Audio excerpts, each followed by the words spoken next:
Good evening and welcome to Cable 14, the Hamilton Spectator's presentation of a conversation with mayoralty candidates.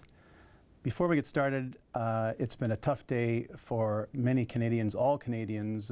We had a tragedy in Ottawa. Indeed, it's somber here, in particular in Hamilton. We lost one of our own, Nathan Cirillo of the Hamilton Argyles. I wonder if we might just take a few minutes now for a moment of silence to remember.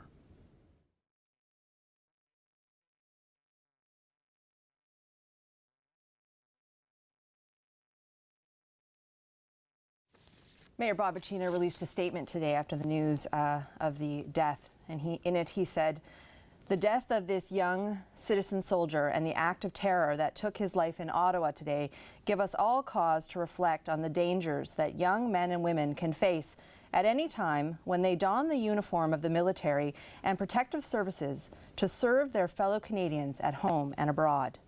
At this time, I join all Hamiltonians in offering our sincere condolences and prayers to the members of his family and his regiment at their loss of their son and comrade."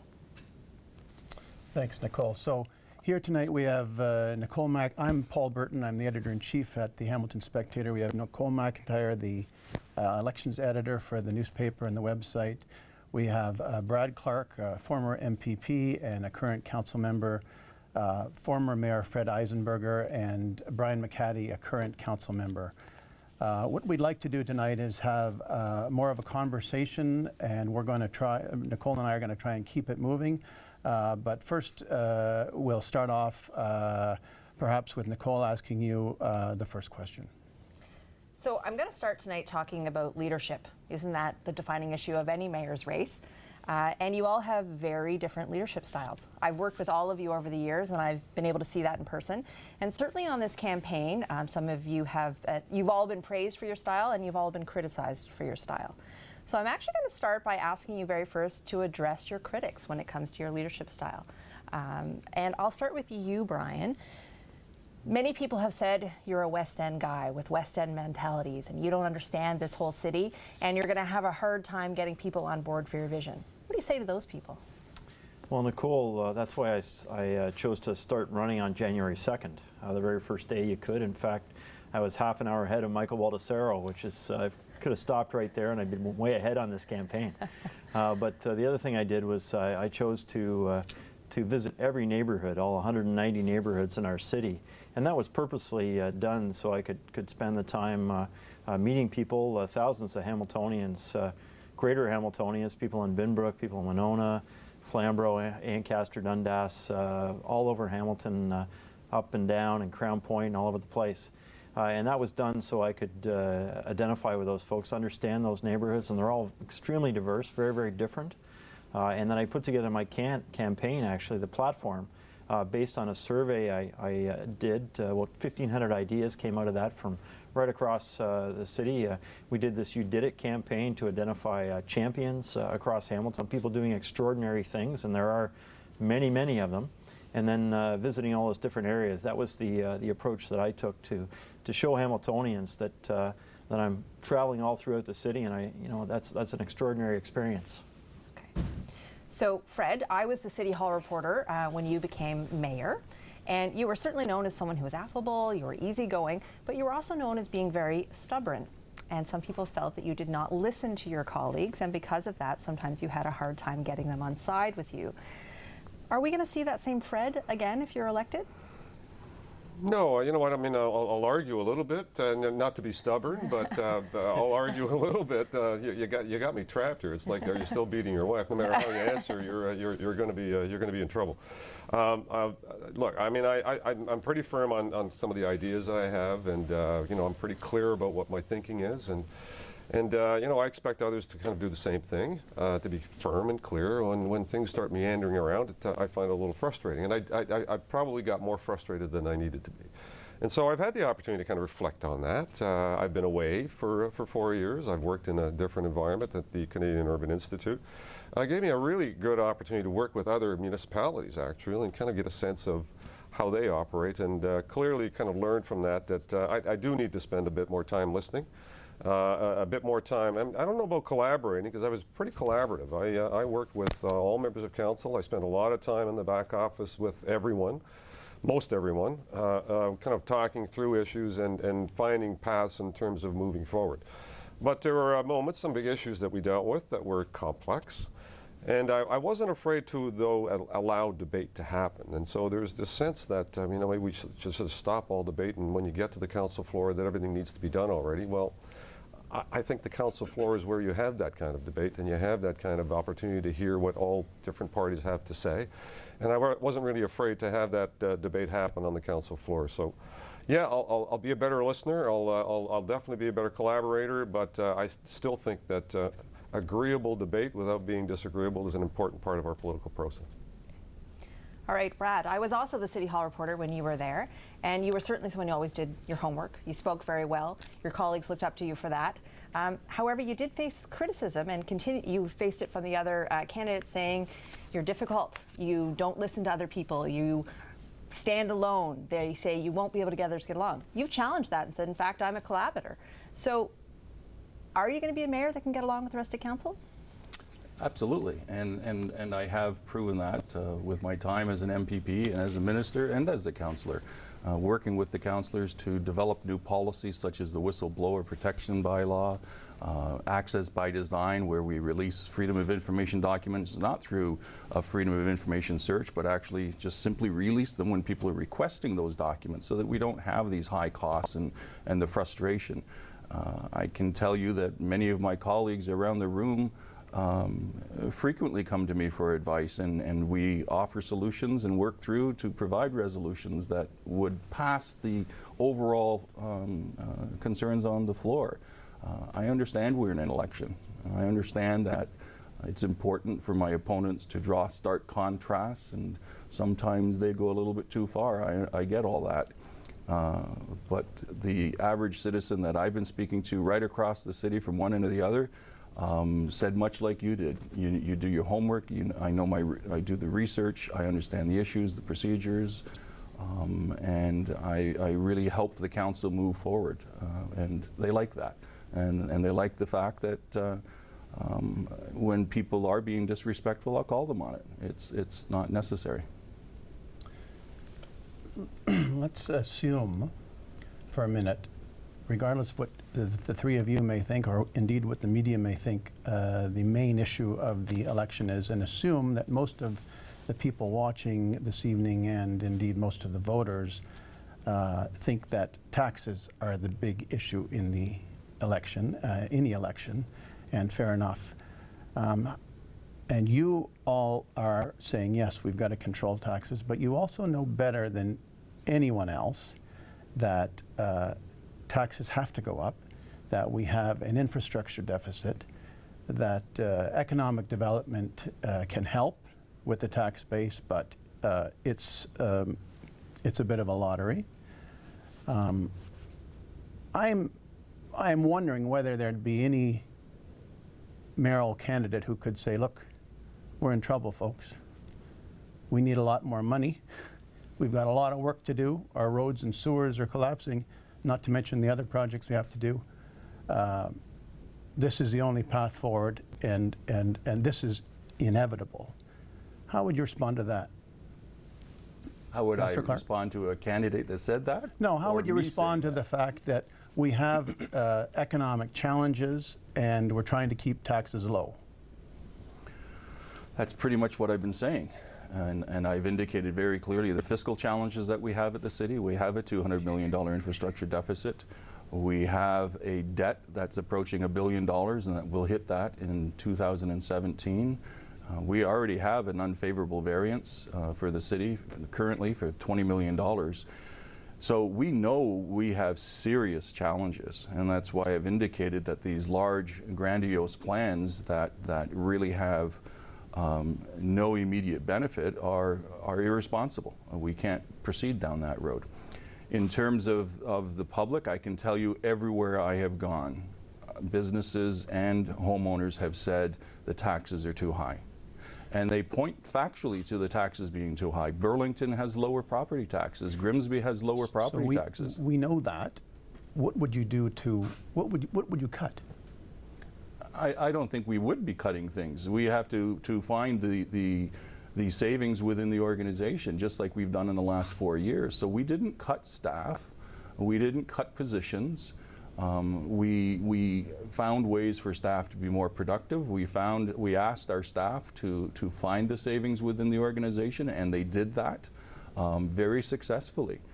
We started, and I had advocated for a long time that we need a zero-based budgeting approach, activity-based costing. That's what businesses do. They don't start from the premise that they're going to have 3% extra revenue this year. They start from the premise that they're not going to have additional revenue, and they live within their means. Yes, but that's what government has to do also.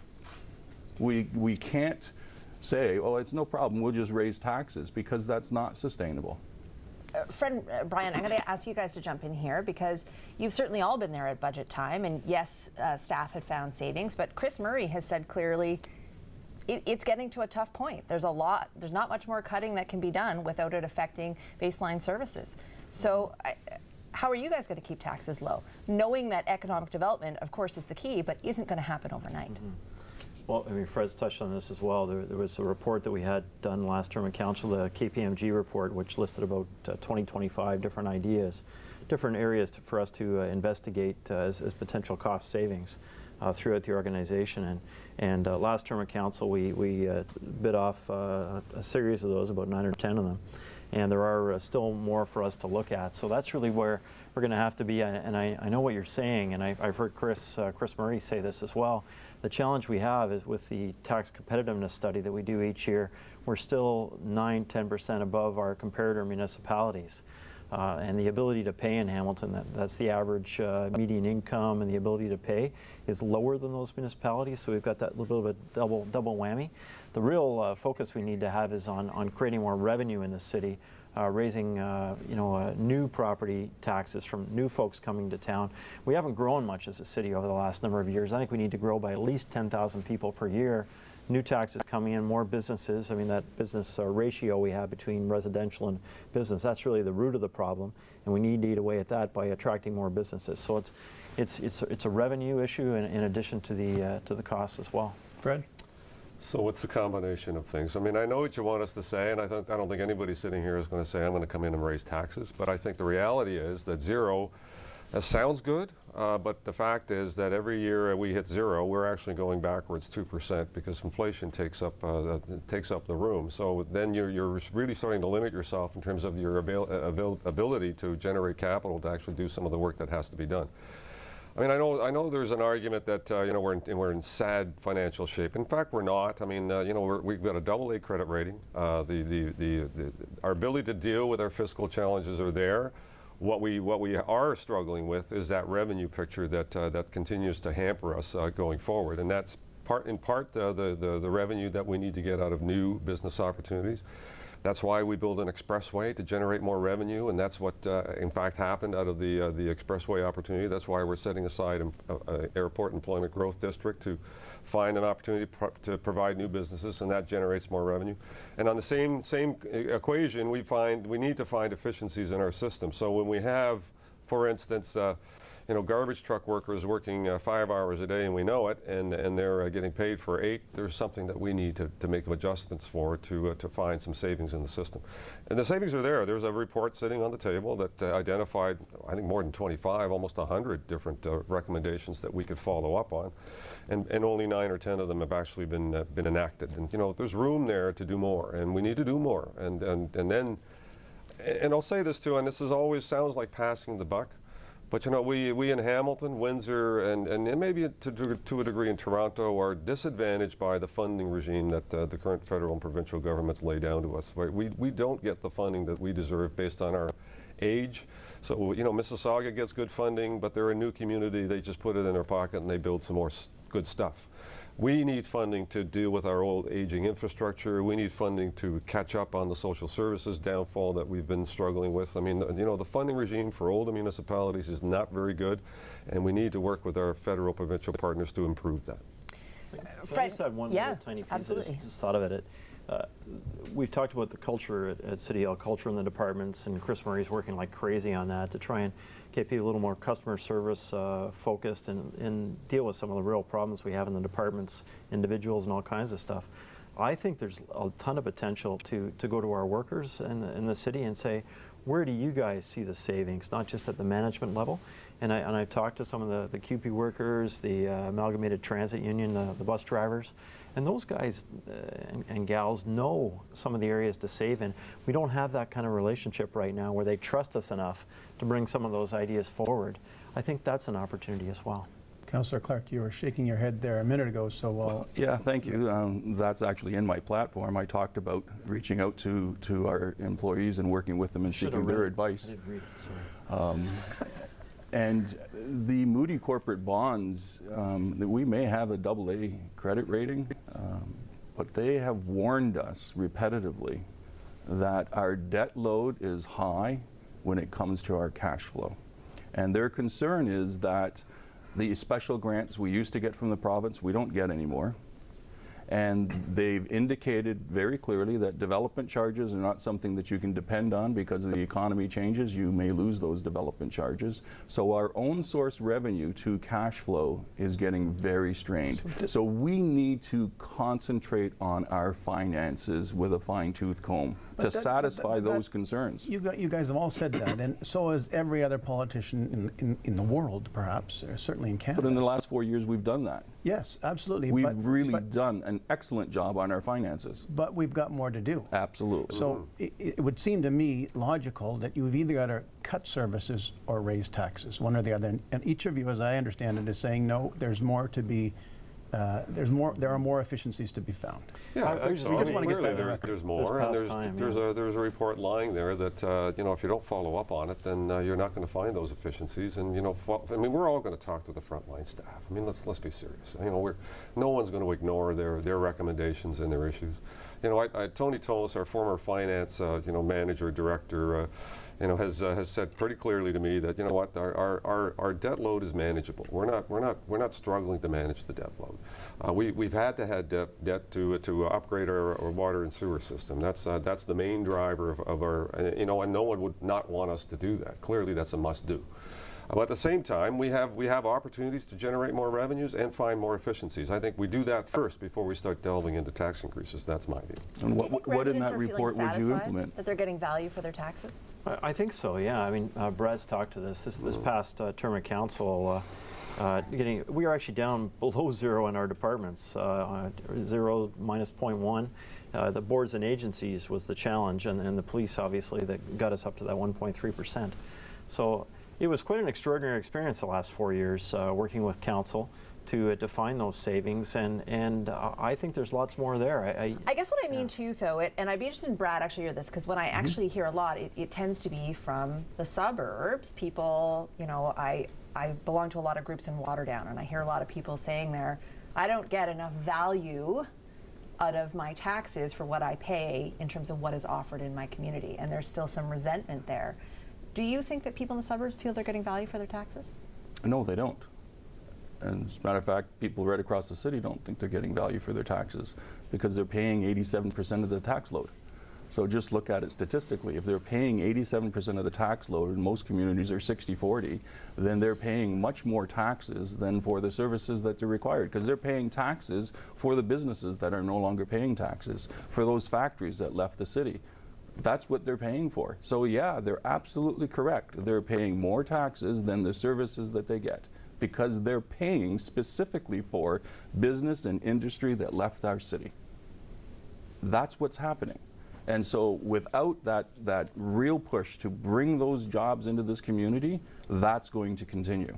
Can we agree on what that number is, though? Because every time I hear this percentage thrown out there, it's going higher and higher and higher. Pretty soon it'll be 100%. It's 87%. City managers actually been quoted as saying it. 87. You've been using the wrong figure, Fred. I don't think so. You haven't been there for 4 But it doesn't years. matter. It doesn't matter. The number keeps going up, and I think we all agree. The city manager said that. We all agree that the challenge for this city has been lost commercial industrial tax base. That's our big challenge, and that's our big challenge going forward. That's what we need to spend most of our time doing. I mean, that's why I increased the budget of the Economic Development Department so that we can have more manpower, more person power, and resources to delve into finding new opportunities. And we've had some success there. There's no question. We've had Canada Bread come in. We've had the Tim Hortons roasting facility. There's a whole range of new business growth that has come. But we've got more to do. I think we've got a lot more to do. And I think that ought to be our primary focus going forward. We can talk about LRT and we talk about BRT and all that. That is not the big issue for Hamilton. It's jobs, economy. How do we grow our economy to make up that revenue shortfall, whatever the number is. We could probably talk taxes all night. Yeah. I don't know if we'd keep viewers or lose them. But let's move on to transportation. LRT, the other hot topic of the election. You guys are exactly on the same page on that one? Not at all. So Brian, pro LRT. That's funny. Brad, anti-LRT. Fred, you say we need to go out to the community and consult. So that's kind of where you guys are on the spectrum there. Today, our City Hall reporter, Matthew Van Dodgen, reported that, in fact, many incumbents are flipping their position. Doesn't surprise me. Well, talk to me a bit about that. So this is basically a $1 billion project that the province has said that they will fully fund. So why wouldn't we want that type of investment in Hamilton? The province didn't say it had to be LRT. The minister made it clear, rapid transit. That's the only statement he said. But if they would fund LRT, why wouldn't we want that? It's 100% true. Again, you weren't at the meeting. The minister said very clearly that they will fund 100% of the capital for rapid transit. He did not identify what it was. And the councillors are coming to the realization that with what York did, we could improve our transit across the entire city, as I have indicated for quite some time, and then at some later date move forward with a higher order transit. They've come to realize, even Councillor McCaddy has stated this now, that yeah, there are capital costs that we're going to have to incur if we put LRT and a train track down the middle of the city for 13 kilometers. We're going to have to incur the cost of moving those pipes and the water under the ground. So now that they're realizing what the real costs are, and they're realizing that the reports and our own GM for transport said that we need to increase our ridership across the whole city by 8% to make LRT a success, an unverifiable success. And he has said that many times. So then why wouldn't we do that first? And that's where the councillors are going. They understand that. It's rational, it's pragmatic, it's practical. We already spent $9 million trying to convince the city that LRT was a great idea. They're not on side. So why spend more money trying to convince them that LRT? Why spend more money trying to sell them on LRT? Why not provide them exactly what the residents are telling us? They want more transit across the entire city. Go ahead, Fred.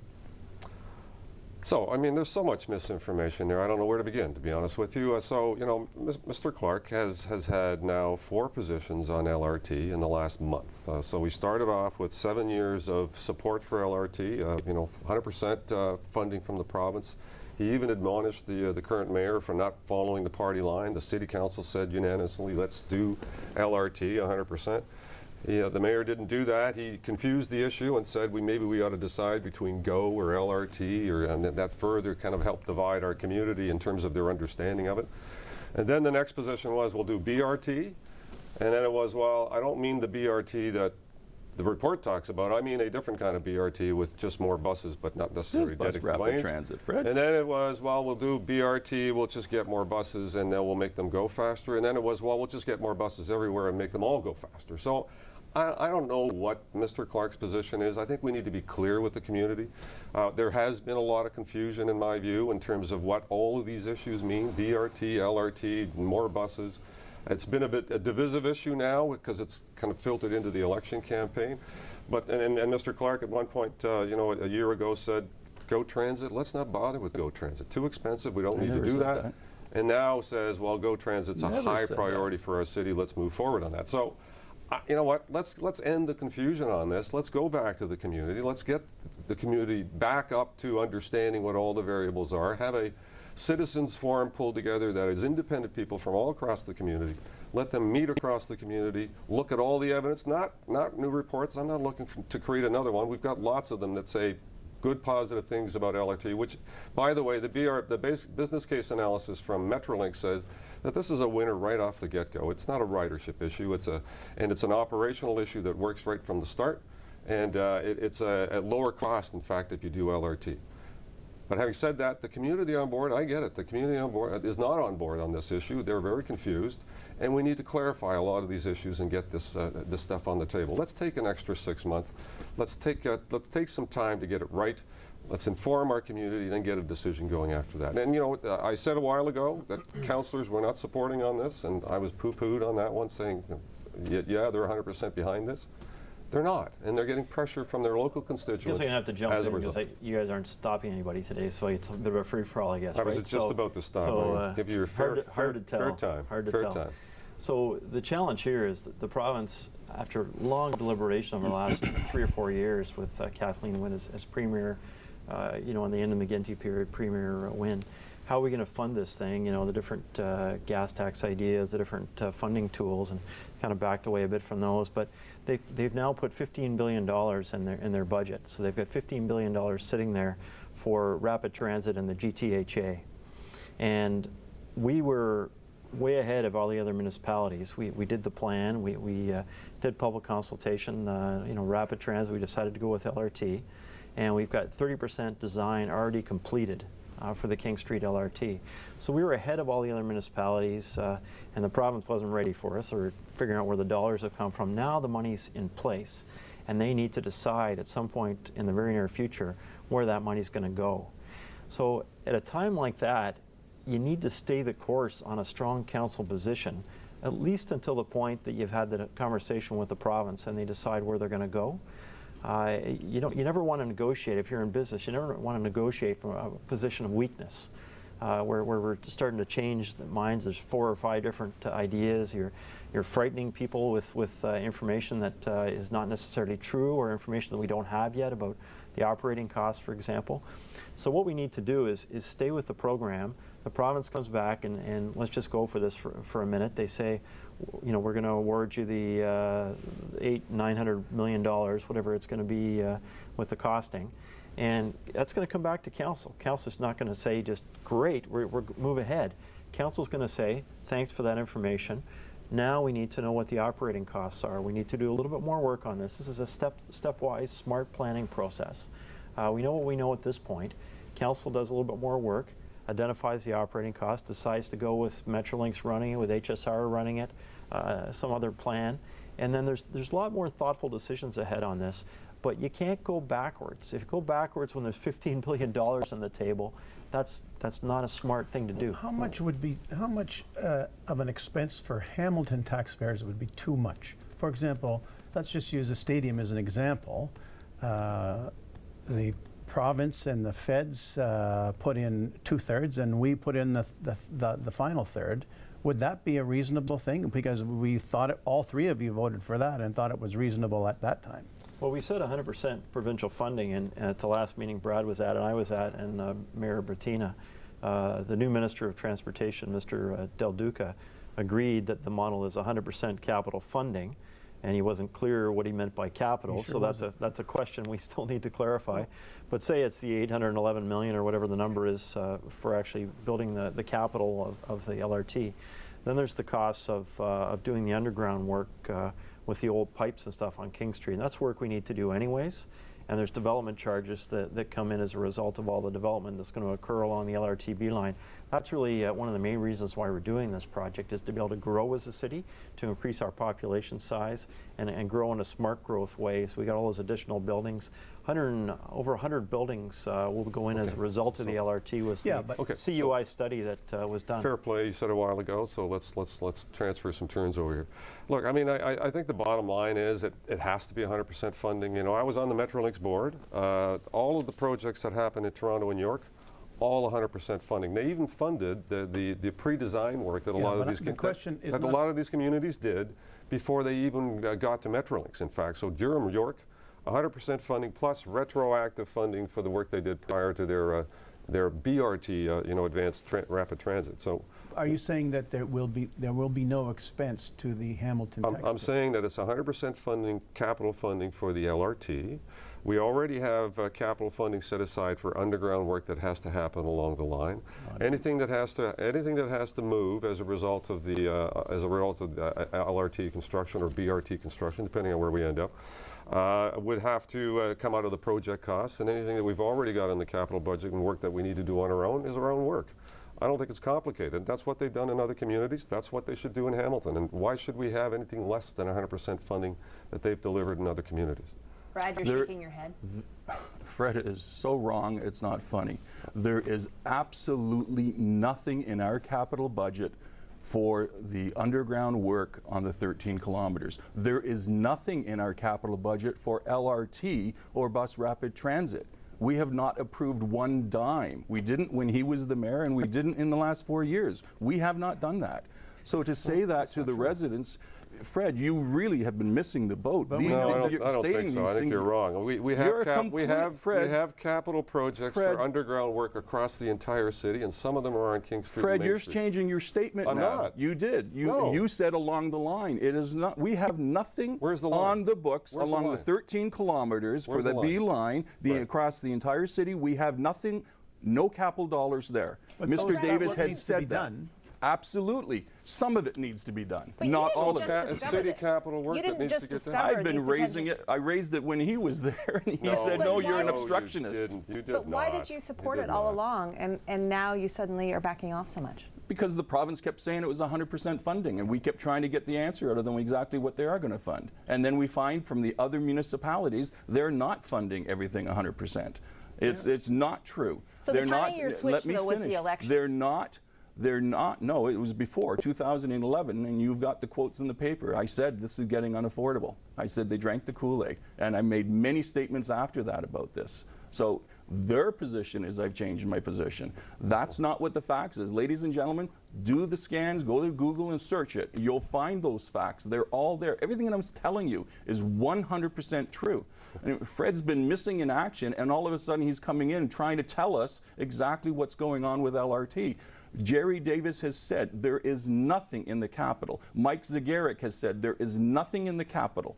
But- So we have to pay if we want the LRT But we're line. going to have to replace the pipes and roads at some point anyway. That's right. At some point, And you yourself would concede, sir, that sooner or later we're going to need an LRT. and that's why the province isn't going to pay for it. The province is not going to pay for the pipes because their argument is, well, the city would have to replace them anyways. But we may not have to replace them in the 15 years. We have no idea what the condition of those pipes. We have not done that assessment. And more importantly, you have to move them. If Brian, jump in. if the train is going down the middle of the road, you have to move those pipes. I think we need to lower the temperature on this. This was a very logical decision that council made. It was very well thought out. We had one of the world experts in rapid transit design do the 30% design for us. Metrolinx were, on the staff level, we're doing handstands in terms of the quality of the work that was done out of Hamilton. And the reason we're interested in doing this, we don't have the congestion currently in Hamilton, but we're planning for a Hamilton 5-7 years from now, 10 years from now, that's another 100,000 people. And if we all drive in the same modal split that we do today, we're going to have congestion on our roads. So this is planning. This is a planning ahead for the future. The project itself, the LRT project, is about a 5 to 7 year construction project. So if we made the decision on Monday, it's 2022 kind of thing. Hamilton's a very different place in my view and my leadership, if I'm lucky enough to win as mayor.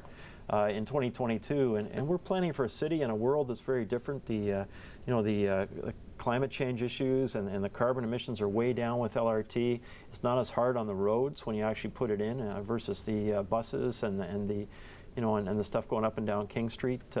And we're redeveloping along King and Main and Cannon and Barton Street that really need a major public investment to stimulate that redevelopment. So we won't have enough the question congestion becomes, until 2031, so who pays for it for in the the community? meantime? For the community at large, how do you bridge this divide? So that's my point. Well, that's how you hide That's your my decision. That's not Yes, at all. because Brad, no, not at all. no. So You're okay, telling are the you voters at telling- home. Are you You're telling the me? voters Are at you home. telling me? You're telling, ladies and gentlemen, he's You telling want to you. let me finish? Ladies and gentlemen, he's telling you. Okay, you go ahead. You know what? telling They can't you. hear you both. You go ahead. He's telling you that he supported LRT all along. He was the zealot for it. but now all of a sudden he's going to send it out to you to make a decision. But he still wants to use the exact same reports that argue that LRT is important. So he's wanting to have it both ways. He wants the people to say, wow, geez, maybe he's going to change his mind on LRT. Maybe he's going to support LRT. But you've been quoting reports from a PhD student. Answer the question. Isn't that what you're doing? You're hiding what your position is. You want me to finish, or do you want to talk for me? No, I'm asking you. You don't need to ask me anything. I've already got the question, so I'm about to answer the question. No, you're deflecting. Do you want to answer it for me? Fred, you're deflecting. Do you want to answer it for me? No, I asked you to answer, Go but ahead. don't Go deflect. ahead, Fred. Don't deflect. Go ahead and answer. No, Well, don't deflect. Okay, Fred. So the whole point is that, community engagement and getting a kind of sense of kind of community buy-in is critically important. I mean, that's what everybody talks about. We need more community engagement. Well, this is the biggest issue you can possibly imagine in the city of Hamilton in terms of investment. It's huge. $1 billion potentially coming from the province of Ontario. Should we not have our community on site understanding all the variables? So we can sit here and disagree about all of this stuff. He can tell me I'm wrong, I can tell him he's wrong. All doesn't matter at the end of the day. What we need to do is conform our community, get all the existing reports, and you know what? If he wants to bring in the PhD report, bring that too.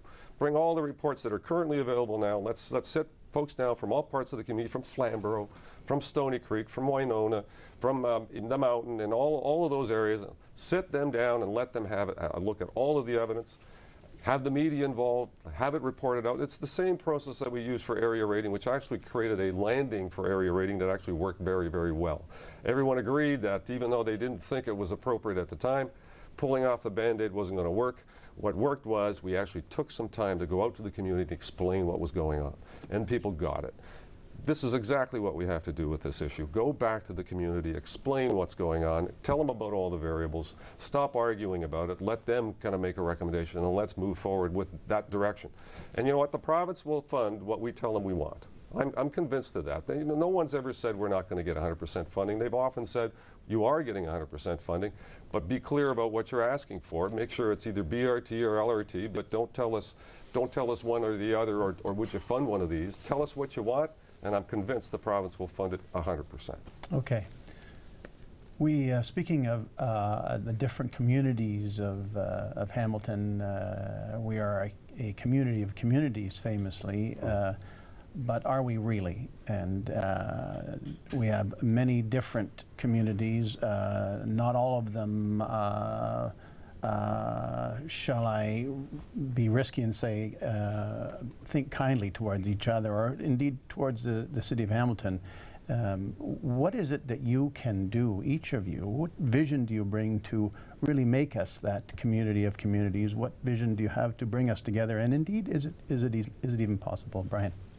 Yeah, so when I visited the 190 neighborhoods, all the different communities, the 6 different communities across Hamilton, I mean, you're absolutely right, Paul. They're hugely different from each other. Some similarities, but substantively different in many cases. So I think we're not going to talk about de-amalgamation. That's not where we can go. To unravel that at this point in time would be chaos, and would cost us an extraordinary amount of money.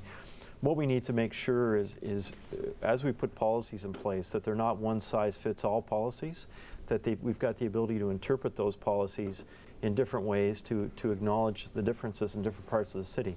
A good example is the new rural official plan, the new rural zoning bylaw, which affects agricultural land and the rural areas. Had a chance to spend time with Councillor Basuta, Ferguson, and Johnson, the rural councillors, and they were explaining how the rural zoning really restricts the ability of the farmers to change their operations as agricultural businesses change. They're not able to expand their barns in the way that they need to. They're not able to adjust what goes on inside those barns. There's various uses very clearly specified. So that was, my training. My master's degree is in rural planning, so I certainly identify with some of that. So the ability to have that kind of flexibility in a rural circumstance is absolutely imperative, especially when 60% of our land area is indeed rural. And what's going down in Crown Point with the community planning exercises that we're doing is a very grassroots. We'll tell you what we need as Crown Point, rather than the city of Hamilton imposing ideas. So it's tremendously complex. I love complexity. It's just the way it is, and we have to find different ways to interpret things and to respect the different parts of the city, whether it be Stony Creek or or downtown Hamilton, whether it's the Mountain or Winona. So I mean, it's very difficult to do, but we absolutely have to do it. Fred? So yeah, well, you know, while I was mayor, I spent a lot of time in suburban communities talking about the value of their tax dollar, and they still, you know, many of them still believe that they're not getting a fair deal in terms of the tax regime. We had a spectacular session in Flamborough when you know it became a fever's pitch in terms of the taxation issue, and Joe Rinaldo came in at the time and explained that there weren't draconian differences in terms of how we deliver services, but there were market value assessment issues, specifically in Flamborough, that were driving their taxes up. So there's reasons why there are disparities, and area rating has been a problem. Now I think there's been a solution on the short term. There's one outstanding issue, which is area rating on transit, which is also going to be a sticky wicket. But it's left behind kind of a disparity that we need to balance out. But having done that, I think we need to spend a lot of time respecting the variances and differences in all of our communities. I mean, there's pest control and pet control and animal control variances from all the different municipalities. We're all done in different ways. And a lot of that merging has actually changed how it happens in other places, and there's sensitivity to that, and I think we have to respect that. So we don't have to necessarily have the same policy for everybody all the time. I think we can develop policies that allow for the variances that are happening in various parts of our community to some degree. Now you can't do that in planning and in bylaws. I mean, you have to have enforcement, but at the same time you can respect the differences and reflect that in the kind of approach we have with all of our neighborhoods. And you know what? We all visit across the city. I mean, we've all been across the city entirely. There are neighborhoods, totally distinct neighborhoods, different from one another, and different approaches in terms of how they respond to different issues. And I think we can respond to all of them by giving them the opportunity to have a grassroots approach, a community council. A lot of that has helped actually bring our community together. We need to do more of that, more citizen engagement. We need to treat all of the communities, all of our economic sectors, all of our BIAs, the different downtowns equally. We need to treat them reasonably, we need to treat them respectfully, and we need to share information with them in terms of what's happening in their other communities. And that hasn't happened. They see it in the paper. And so when we spend or we get a request in downtown Hamilton for Hamilton for $250,000 to deal with snow removal, ostensibly, and in Stony Creek, the Seniors Outreach Service, the guys there do it for free, no grant from the city at all, and they're removing roughly the same amount of snow from the same number of driveways. Then they say, well, what's going on? How come our volunteers are doing it here and we're not getting any grants for this? As a matter of fact, they raise any funds, but in downtown Hamilton, it's different. And so we need to be cognizant of those issues when they come up, because they are looking in this well-connected community where everybody knows everybody. They are comparing, and they're saying, wait a second, we're not all being treated equally. We just recently, and Councillor McCaddy was involved with it with us, we just recently put in the same grant program that we have in downtown Hamilton to the other downtowns. So maybe to that end then, Councillor McCaddy, you mentioned that we have rural councillors. Maybe that speaks to council unity too. Why do we pit one neighborhood against the other? Why do we have councillors representing a rural neighborhood when they could in fact represent both? Mm-hmm.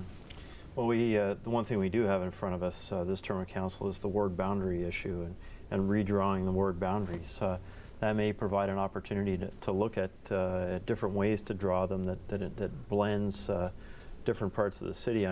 Geographically, I'm struggling with that a little bit. I could see, Hamilton, there could be a long, north-south ward instead of the east-west wards where you've got mountain and lower city in a ward. I'm not sure how that would work with the different areas. I mean, Paul, I guess there's the member or the councillor at large, the members at large perspective that some municipalities have. I just don't have a lot of experience to know whether any cities of our size have a councillor at large program where you're all paying attention to all parts of the city rather than just your own ward. But it's an Vancouver. interesting idea. Yeah, Vancouver has that. All over BC, actually, they're all elected at large. Richmond has that same process. I mean, I think our problem is in part structural.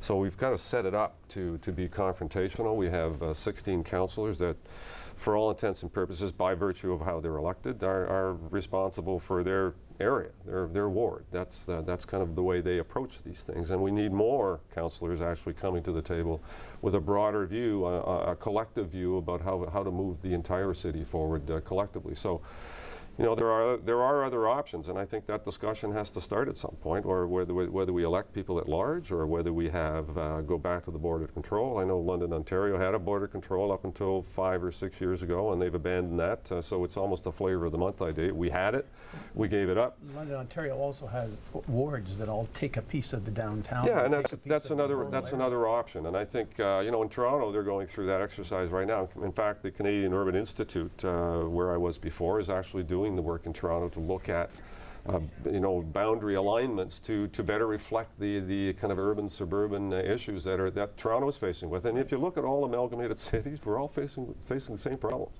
There's that urban suburban divide that affects the electoral process significantly. I mean, there's an opportunity to create that divide through divisive issues.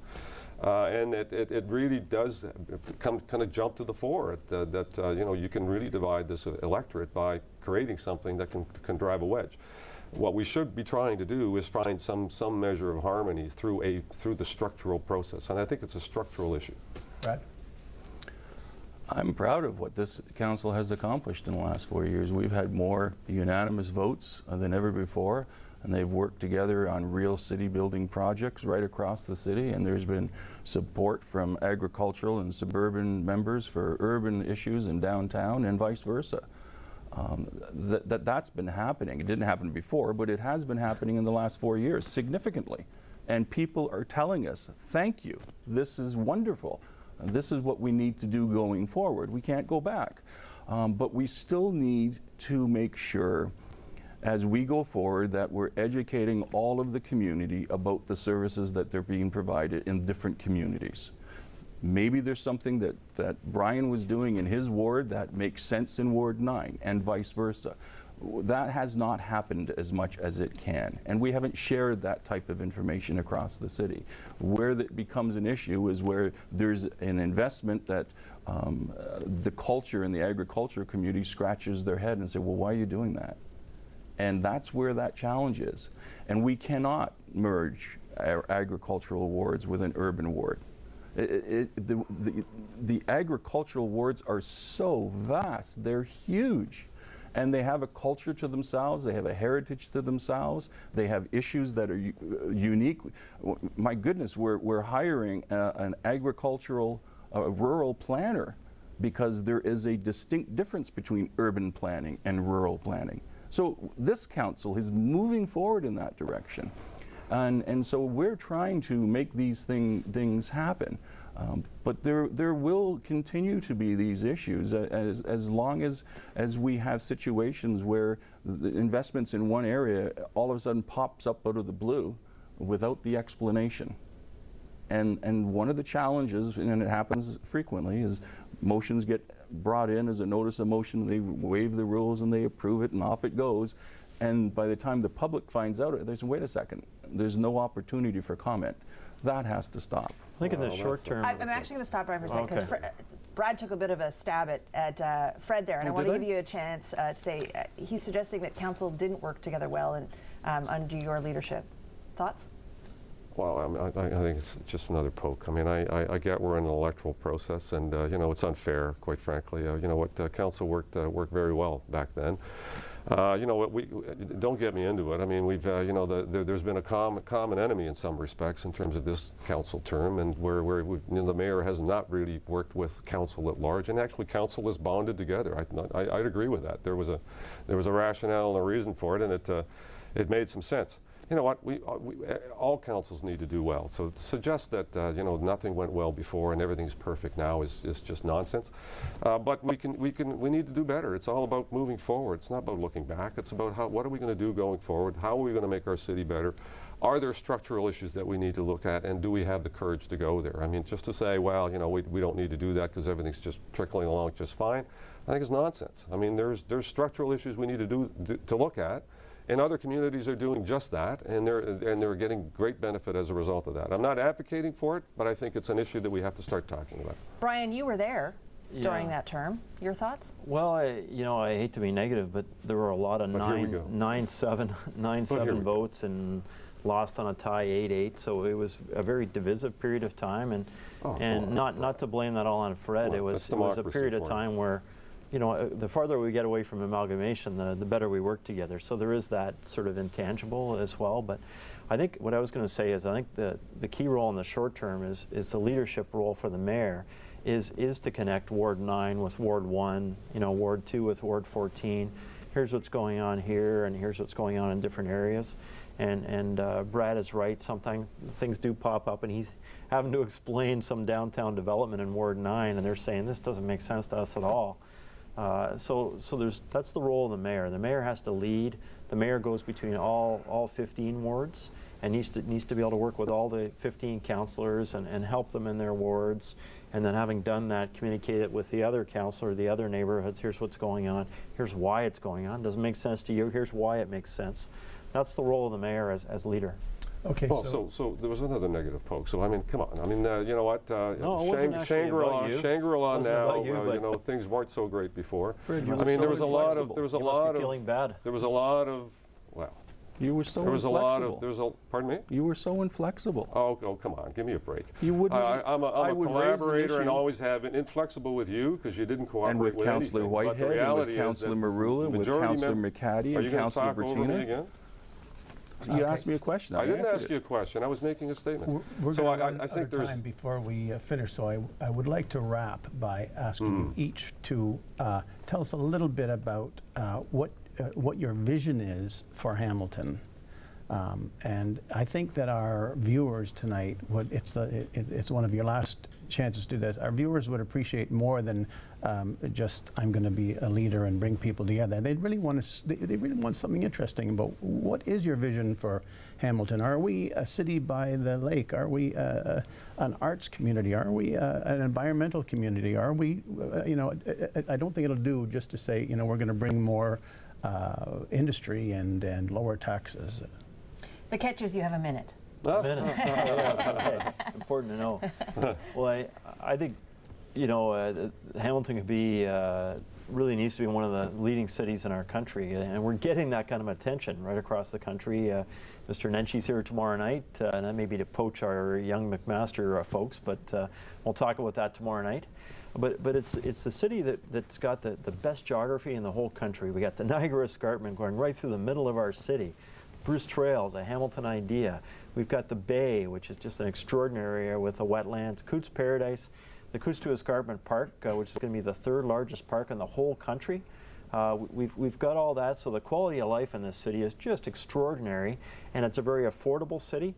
So more and more folks are moving here from outside, and that's adding a new dynamic to our city, a new excitement. The full day GO train service, and I'm conscious of the minute. You're pretty much up. I'm going to have to move to Fred. So it's an extraordinary city. We're just on the cusp of just skyrocketing.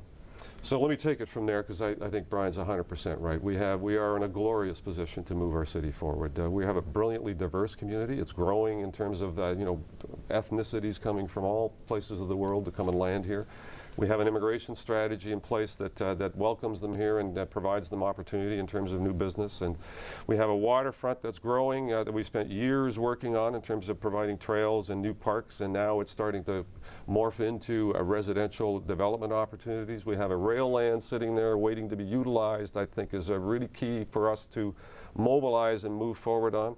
We have a huge agricultural mass that we can grow our agricultural base from, and we have a growing cultural community here in music, in the arts, whether it's James North or Locke Street. Throughout our entire city, there's a growing sense that we're becoming a city of many, many different facets and many different qualities that people can enjoy as a place to come and have a great quality of life, raise a family here, provided we can provide those jobs. I had to get that back in there. Brad. I think, and it was a question of vision, I think Hamilton's future is really healthcare, education, research, development. I think we're going to see Hamilton rise above most urban cities across Canada. I think we're going to find new inventions that are being created here that become commercialized here. And we have high-paying technological jobs here in the city. We're seeing some of these things happening right now in this community. And it's going to be a place where young professionals and seniors and people from all want to live here. They deliberately move here, not because the property value is low, not because of taxes, but because of that vision, because that we have an opportunity for them to live, work, and play within our community. And we have to provide all the amenities of that type of city. And so I really believe that the future is very bright for Hamilton. So I want to take a minute and mention the other people that are running for mayor. We had a big crew. We couldn't have everyone here tonight, but I want to mention some of the other candidates include Michael Baldessaro, Ijaz Butt, Mike Clancy, Warren Francis, Nick Iamonico, Crystal Levine, Michael Pattison, Phil Ryerson, and Ricky Traveris. We have a special section coming out in the Spectator on Friday. And we would encourage everyone to get out and vote on Monday. There's more information at thespec.com. You can pick up the special section on Friday or indeed at any other time over the weekend. Please study the candidates, please vote, and please vote responsibly. Thank you very much. Thank you, gentlemen, for coming Thanks tonight. for coming tonight. Thank you. Appreciate it.